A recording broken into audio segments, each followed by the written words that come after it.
Na tle innych konkursów jest to konkurs, który odznacza się szczególną atmosferą. Już od wielu lat pozwalam sobie przyjeżdżać, żeby obserwować przede wszystkim pierwszy, drugi etap konkursu i zawsze tu jest bardzo miło i widać, że śpiewacy, wszyscy uczestnicy konkursu są pod świetną opieką. I też to, że konkurs wpisuje się w taki lokalny koloryt, że konkurs jest naprawdę wielką ozdobą Nowego Sącza i widać, że Nowy Sącz żyje też tym konkursem. To bardzo, bardzo ważne, bardzo szczególne, no i takie, myślę, budujące i wzruszające i naprawdę godne podziwu. Wydaje mi się, że ten poziom pieśniarski był w tym roku wybitny. Oczywiście są wyzwania organizacyjne, które są związane z przejazdem do Krakowa. Wydaje mi się, że mogło być to w jakiś sposób męczące dla śpiewaków. Z jednej strony ogromna szansa zaprezentowania się na scenie operowej przed inną publicznością, więc to jest taka możliwość zdobycia innego grona wielbicieli też. Nowy Sącz i Międzynarodowy Konkurs Sztuki Wokalnej imienia Addasarii, z którym jestem związany prawie od samego początku, bo od drugiej edycji tego konkursu cały czas ewoluuje, zmienia się i rozwija. Pod każdym właściwie względem, pod względem ilości uczestników. Mieliśmy w tym roku blisko 200 zgłoszeń do konkursu, trzeba było dokonać preselekcji. To nas cieszy, że coraz szerszy zasięg ma międzynarodowy ten konkurs. W tej chwili od kilku lat jest, że tak powiem, napływ bardzo dobrych wokalistów właśnie z Azji. Co mnie uderzyło w tym roku, że do tej pory bywało tak, że oni byli bardzo dobrzy technicznie, a jednak był pewien taki dysonans z emocjonalnością. W tym roku jak gdyby są takimi pełnoprawnymi artystami i to wyraźnie słychać i to wyraźnie publiczność odbiera. To jest naprawdę jeden z najwspanialszych konkursów wokalnych. Byłem jurorem wielu międzynarodowych konkursów. To jest jedyny, gdzie jest wszystko przygotowane na tip-top. Nowy Sącz to jest zawsze Addasarii. Pierwsze konkursy były rozgrywane w gronie tylko Polaków, zarówno jeżeli chodzi o uczestników, jak i jury. Głównie przyjeżdżali uczestnicy z południa Polski. Oczywiście zdarzali się reprezentanci Akademii Muzycznych z północy Polski, ale nie było mowy o uczestnikach zagranicznych. Chociaż jurorzy zaczęli się już pojawiać w kolejnych edycjach dzięki pani profesor Helenie Łazarskiej, która jako pedagog miała wiele międzynarodowych kontaktów. Stąd te wielkie nazwiska, które tutaj się pojawiały i Birgit Nilsson, najwybitniejsza śpiewaczka wagnerowska XX wieku i wielu, wielu innych, to powodowało, że otwieraliśmy się na świat. Niemniej jednak uczestnicy nie przyjeżdżali. To jednak cały czas było troszkę za żelazną kurtyną. I dopiero wejście Polski do Unii Europejskiej sprawiło, że było to możliwe, że uczestnicy z zagranicy nie bali się tu po prostu przyjeżdżać, bo wcześniej chyba nie bardzo wiedzieli, co ich tutaj czeka.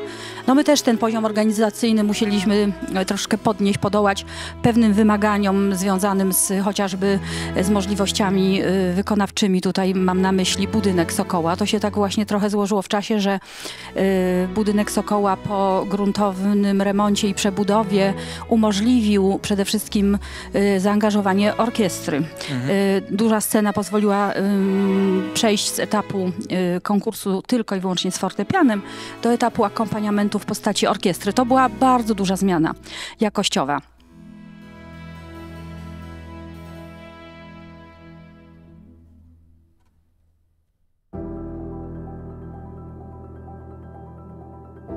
Publiczność zaczęła się o wiele bardziej interesować wykonaniami, szczególnie oczywiście w trzecim etapie, bo wtedy jest orkiestra no i ten program bardzo atrakcyjny dla publiczności, bo są to arie operowe, ale też inne kwestie, sale prób, możliwość właśnie ćwiczeń, przygotowań się do konkursu, więc to była ta zmiana.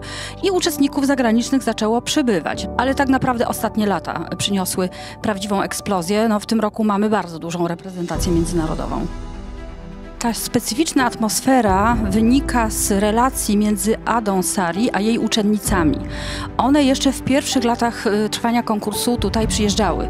Halina Mickiewiczówna, Bogna Sokorska, wspaniałe śpiewaczki. One nam dużo opowiadały o relacjach z Adą Sari. I tą atmosferą chcieliśmy przesiąknąć, żeby konkurs przesiąknął tą atmosferą. Wydaje mi się, że się udało, bo i taka życzliwość ze strony jurorów i no nasza też organizatorów. Staramy się, żeby oni tutaj mieli dobre warunki na każdym polu, w każdym zakresie, żeby się mogli skupić na muzyce, na wykonaniu w poszczególnych etapach. Dla nich ten konkurs niejednokrotnie jest przepustką do karier.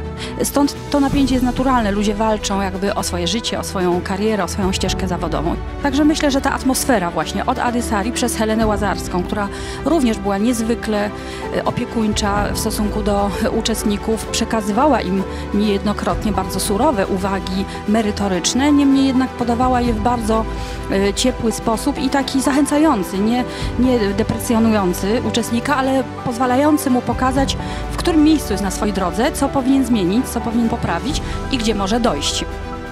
Ten moment trzeciego etapu na scenie opery przybliża ich do tego właśnie, żeby już przejść na tą drugą stronę, już stać się zawodowym śpiewakiem, zakończyć proces edukacyjny, chociaż on u śpiewaków nigdy tak naprawdę się nie kończy, bo jednak korzystają z kursów, lekcji. No niemniej jednak myślę, że to będzie ważny etap ich rozwoju.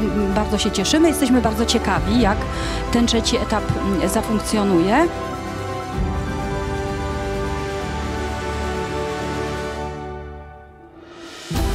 Sądeczanie uwielbiają koncert laureatów i tu zawsze jest znakomita frekwencja i też znakomity odbiór. Bardzo ciepłe przyjęcie laureatów w momencie ogłaszania wyników, prawda? Pierwsza nagroda, druga, trzecia, szereg nagród specjalnych, bardzo ciekawych w tym roku, bo i nagroda imienia Ady Sari, i nagroda imienia Heleny Łazarskiej, zmarłej w zeszłym roku, właśnie inicjatorki, założycielki festiwalu i konkursu, i szereg innych nagród specjalnych w formie pieniężnej czy w formie koncertów. Myślę, że bardzo na to czekają laureaci i po prostu swoją ciężką pracą na konkursie po prostu na to zasłużyli.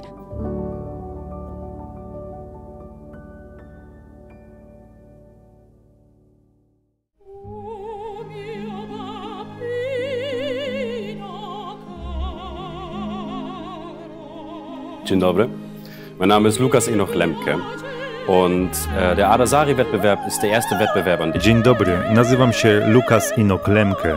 Denn sowohl das Management des... Pierwsza myśl, jaka przychodzi mi do głowy, to ta, że jest to wielki zaszczyt, ponieważ jest to naprawdę świetnie zorganizowany konkurs i ma wspaniałą atmosferę. Jury traktuje nas z dużą uważnością, a jeżeli ma się jakiekolwiek pytanie, można zwrócić się do biura organizacyjnego, gdzie otrzyma się pomoc w każdej sprawie.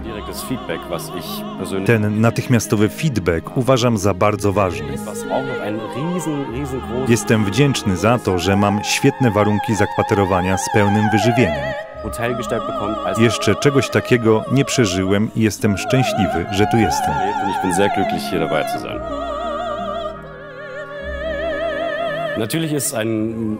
Oczywiście jest rywalizacja, ale bardzo zdrowa.